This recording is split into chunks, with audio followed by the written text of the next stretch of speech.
এই দেশটা হলো চোরের দেশ। এই দেশে গরিব মানুষের আপনার মতো আমার মতো লোকের খাওয়া নাই। আপনার বাপের 1 শতাংশ জমি নাই, আপনার ব্যাংকের 1 কোটি টাকা লোন নিয়ে আসছেন, ওই যে অফিসারের লোকে ভাব করছেন।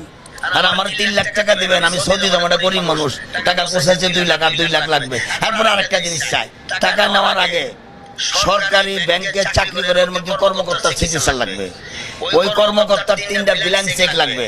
মানে যেটা বললাম, ওদের বাপ মার তার কাপড় সহ যায় ওরা।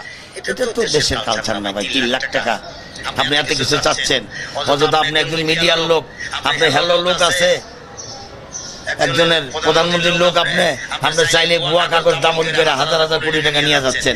আর আমার 3 লাখ টাকা দিবেন, পৃথিবীর সব কাগজ আপনাকে দেখাইতে হবে। টাকা নেওয়ার আগে 12,000 নিয়ে যাচ্ছেন।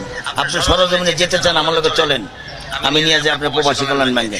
3 লাখ টাকা আনতে যা চাইবো, আপনি ওখান থেকে নিজের গালে নিজের জুতা দিয়ে বেরিয়ে আসবেন। বলে আর জীবনের টাকা লেগে এখানে আসবো না, ভিক্ষা করবো মানুষের কাছে। এটা সেই বাংলাদেশ। পাই নাই না, শুধু ও যা চাই হইনাই তো আমি স্টপ করছি। চাবো কি? চাওয়ার আগে তো নিয়ে যাচ্ছে 12,000।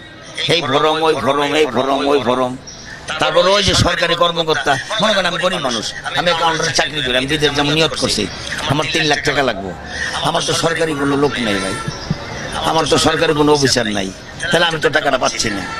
আর আপনি সরকারি একজন কর্মকর্তার ব্ল্যাঙ্ক চেক আপনি তো গভীরতা আত্মীয়তা ছাড়া দিবেন না, দেবে কেউ? আমার তো নাই।